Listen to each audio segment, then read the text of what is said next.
நேற்று சாயந்தரத்துலேருந்து ஒரு வீடியோ வைரலாக ஷேர் ஆகிட்டு இருந்தது.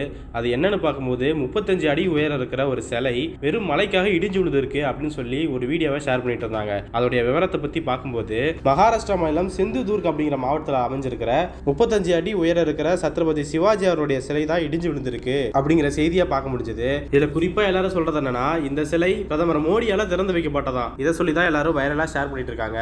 இது ஒரு பதற்றமான சூழ்நிலை ஏற்படுத்தியிருக்கு அப்படின்னு சொல்லலாம். கடந்த வருஷம் டிசம்பர் 4ஆம் தேதி கடற்படை தினத்தை ஒட்டி மகாராஷ்டிரா மாநிலம் சிந்துதுர்க் மாவட்டத்தில் இருக்கிற ராஜ்கோட் கோட்டையில சத்ரபதி சிவாஜி அவருடைய சிலையை பிரதமர் மோடி திறந்து வச்சிருக்காரு. இந்த சிலை தான் இப்ப இடிஞ்சு விழுந்திருக்கு. இதோடைய காரணத்தை பத்தி பார்க்கும்போது கடந்த 3 நாட்களா பலத்த காற்றோட கனமழை பெஞ்சிட்டு வருது. அதனால கூட இப்படி சிலை இடிஞ்சு விழுந்திருக்கா அப்படின்னு சொல்றாங்க. ஆனாலும் சிலை இடிஞ்சு விழுந்ததுக்கான முழுமையான காரணம் இன்னும் அறியப்படவில்லை அப்படின்னு தான் செய்திகளை பார்க்க முடிஞ்சது. இந்த செய்தி அறிஞ்சு அங்க வந்த மாவட்ட நிர்வாகம் மற்றும் காவல்துறையினர் சிலை சேதம் அடைஞ்சிருக்கிறத குறித்து ஆய்வு பண்ணிருக்காங்க. இந்த விபத்தை ஒட்டி பேசிய அமைச்சர் தீபக் கேசர்கர் இந்த விவகாரம் குறித்து முழுமையான விசாரணை நடத்தப்படும் அப்படின்னு சொல்லி அறிவிச்சிருக்காரு. இதே இடத்துல புதிய சிலை நிறுவுவதில் நாங்க உறுதியா இருக்கிறோம். இந்த பிரச்சனையை விரைவாக தீர்க்க தேவையான அனைத்து நடவடிக்கைகளையும் நாங்க எடுத்து வருகிறோம் அப்படின்னு சொல்லியிருந்தாரு. அதே நேரம் இந்த விபத்தை எதிர்கட்சிகள் மத்தியில் பெருத்த கோவத்தை உண்டு பண்ணிருக்கு அப்படின்னு சொல்லலாம். சரத்பவாருடைய தேசிய காங்கிரஸ் கட்சி இந்த சிலை திறப்பு விழாவுக்கு பிரதமர் மோடியை அழைக்கிறதுல மட்டுமே மாநில அரசு கவனம் செலுத்துச்சு. அதே சமயம் இந்த மாநில அரசு சிலையை உருவாக்குறதுக்காக தரமான பணிகளை மேற்கொள்ளாததே இந்த விபத்துக்கு காரணம் அப்படின்னு சொல்லியிருக்காங்க. மேலும் இந்த விபத்தை ஒட்டி உத்தவ் தாக்கரே பிரிவு சிவசேனா கட்சி என்ன சொல்லியிருக்காங்கன்னா, இந்த விவகாரத்தில் மாநில அரசு தன்னுடைய பொறுப்பை தட்டி கழிக்கிறதாகவும் சிலை கட்டுமானம் மற்றும் அமைப்பாளர்கள் குறித்து முழுமையான விசாரணை நடத்தப்பட வேண்டும் அப்படின்னு சொல்லியிருக்காங்க. ஆக எதிர்கட்சிகள் மத்தியில் இந்த விபத்து பெரிய கோவத்தை உண்டு பண்ணிருக்கு. பல்வேறு கேள்விகளை முன் வச்சிருக்காங்க அப்படின்னு பாக்குறோம். இதே சமயம் இந்த விபத்துங்கிறது மக்கள் மத்தியிலும் பெருத்த கோவத்தை உண்டு பண்ணிருக்கு. ஏன்னா மகாராஷ்டிரா பொறுத்த வரைக்கும் சத்ரபதி சிவாஜி அப்படிங்கிறது ஒரு பெரிய ஐக்கானா பார்க்கப்படுது. அவர் ஒரு முக்கிய தலைவரா பார்க்கப்படுறாரு. ஆக அவருடைய ஒரு சிலை இடிஞ்சு விழுது அப்படின்னும் போது இதுக்காக மாநில அரசு என்ன கவனம் செலுத்துச்சு, அந்த சிலையை கட்டினதோட சரி அந்த சிலையை சரியா பராமரிச்சாங்களா அப்படிங்கிற கேள்வி முன்னிச்சிட்டு வராங்க. மேலும் எதிர்கட்சிகள் குற்றம் சாட்டுற மாதிரி சிலை திறப்பு விழாவுக்கு மோடியை கூப்பிடுறதுல மட்டுமே முனைப்பு காட்டியிருந்தாங்க. அதே முனைப்பை இவங்க கட்டுமான பணியில காட்டல. ஏன்னா மகாராஷ்டிராவுடைய ஒரு வரலாற்று தலைவரா பார்க்கப்படுற சத்ரபதி சிவாஜி அவர்கள் பல்வேறு முன்னணி சிந்தனைகளை கொண்டு செயல்பட்டவர். அவரு பாஜக சிந்தனையிலிருந்து முற்றிலும் மாறுபட்டவர். வெறும் பேச்சுக்காக சிவாஜியை நாங்களும் போட்டுருவோம் அப்படின்னு மக்கள் மத்தியில கருத்து உண்டாக்குறதுக்காக இப்படி வெறுமனே தரமில்லாத சிலையை திறந்து வச்சுட்டு நாடகம் பண்ணிருக்காங்க. அந்த நாடகத்தை மேலும் நிறுவனத்துக்காக பிரதமர் மோடியை கூட்டிட்டு வந்து திறந்து வச்சிருக்காங்க. ஆக ஒரே கல்லுல 2 மாங்கன்ற மாதிரி நாங்க சிவாஜியை ஆதரிச்ச மாதிரியும் ஆச்சு, அவருடைய சிலையை திறந்து வைக்க மோடியவே நாங்க அழைச்சி பெருமைப்படுத்திருக்கோம் பாருங்க அப்படின்னு சொல்ற மாதிரி ஆச்சு. சோ இந்த திட்டத்தை முன் வச்சுதான் மகாராஷ்டிரா அரசு செயல்பட்டு இருக்காங்க. ஆனா அரசியல் ரீதியா இவ்வளவு யோசிச்சிருக்காங்களே, கட்டுமான ரீதியா கொஞ்ச நாசம் யோசிச்சிருந்தா இந்த விபத்து ஏற்பட்டு இருக்காதுல்ல அப்படிங்கிற கேள்விதான் எல்லாரும் முன் வச்சுட்டு வராங்க. இன்னொரு பக்கம் பிரதமர் மோடி எதையெல்லாம் பெருமையா திறந்து வைக்கிறாரோ அந்த கட்டுமானங்கள் எல்லாமே பாதிப்புக்குள்ளாக்கிட்டு வரதான் நம்மளால கண்கூடா பார்க்க முடியுது அப்படிங்கிற பார்வையும் முன்வைக்கிறாங்க.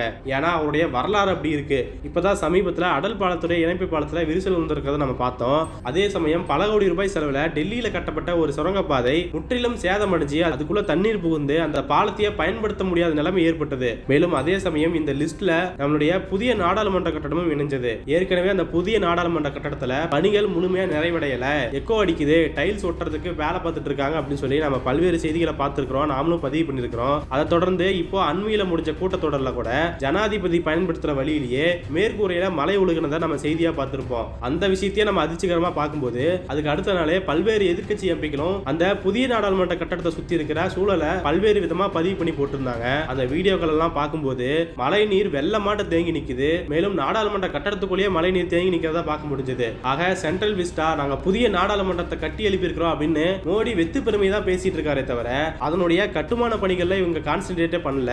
கட்டுமான பணிகள்ல கோட்டை விட்டுட்டு வெறும் பெருமையை மட்டும் பேசி என்ன பிரயோஜனம் அப்படிங்கிற கேள்வி முன்வைக்கப்பட்டுச்சு.